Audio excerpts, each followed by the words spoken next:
Hi friends, మగువా ఓ మగువా సీరియల్లో తరువాయి భాగంలో ఈరోజు ఎపిసోడ్ ఎండింగ్లో ఒక ట్విస్ట్ ఇచ్చి ఆపేశారని చెప్పాను కదా. ఆ ట్విస్ట్ గురించి ఈ చిన్న వీడియో చేస్తున్నాను నేను. ఆ ట్విస్ట్ ఏంటో మీకు ఎలా అనిపించిందో అది ఏంటో తప్పకుండా కామెంట్ చేయాలి. మీరేమనుకుంటున్నారు, ఎటువంటి అభిప్రాయాలు ఉన్నాయో చూద్దాం. ఇక్కడ చెంచలమ్మ భర్త చెన్నకేశవులు గారు కూర్చొని ఏదో చాలా దీర్ఘంగా చాలా బాధగా ఆలోచిస్తూ ఉంటారనమాట.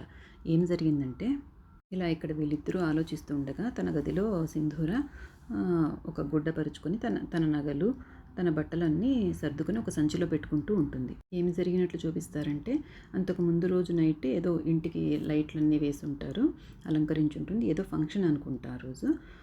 ఒకతను ఎవరో కొత్త న్యూ ఎంట్రీ వస్తుంది. అతను వచ్చి సింధూర చేయి పెట్టుకొని, మనము ఎవరికీ భయపడనక్కర్లేదు, మనం వెళ్ళి పెళ్లి చేసుకుందాం అనేసి సింధూర చేయి పెట్టుకొని లాక్కెళ్ళబోతుంటాడు.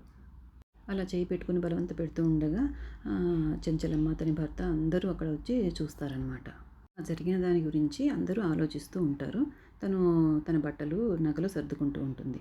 అప్పుడు చెంచలమ్మ, కార్తికేయ, వాళ్ళ నాన్నగారు ముగ్గురు సింధూర రూమ్లోకి వస్తారు. వచ్చి చెంచలమ్మ సింధూరని అడుగుతుందన్నమాట. వెళ్ళిపోవాలని నిర్ణయించుకున్నావా సింధూర అని అడుగుతుంది. అవునత్తమ్మ, ఈ పెళ్ళి వద్దత్తమ్మ అని సింధూర చెప్తుంది. అప్పుడు కార్తికేయ, చెంచలమ్మ, చెన్నకేశవుడు గారు అందరూ ఆశ్చర్యపోతారు. దాంతో అక్కడికి ఆ సీన్ ఆపేస్తారు.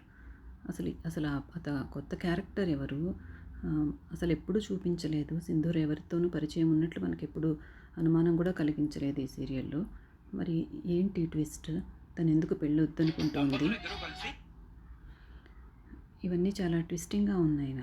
నాకైతే చాలా షాకింగ్గా ఉంది. ఎవరో ఏదో పెళ్ళి ఆపడానికి ట్రై చేస్తారనుకున్నాను, కానీ ఇలా సింధూరనే కారణం అవుతుందని నేను అనుకోలేదు. నాకు తెలిసి నేనైతే ఇది ఎవరికైనా వచ్చిన కలేమో అనుకుంటున్నాను. ఎవరికైనా కాదు, చెంచలమ్మ గారే ఇలా కలగంటున్నారేమో. ఒకవేళ సింధూర కోసం ఎవరైనా వచ్చి తనని తీసుకెళ్ళిపోతే నా కొడుకు పరిస్థితి ఏంటా అని ఆలోచిస్తూ భయపడుతూ ఆ కలగన్నదేమో అని నేను అనుకుంటున్నాను. మీరేమనుకుంటున్నారు ఫ్రెండ్స్? తప్పకుండా మీ కామెంట్స్ నాకు తెలియజేయండి. నెక్స్ట్ ఎపిసోడ్లో నాకు తెలిసి ఒక వారం అంతా ఇది సాగదీస్తారు, వెంటనే మనకు రివీల్ చేయకపోవచ్చు. సో ఈ లోపల మన అభిప్రాయాలు ఏంటో మనము పంచుకుందాం. ప్లీజ్ సబ్స్క్రైబ్ చేసుకోండి, షేర్ చేయండి అందరికీ. Thank you.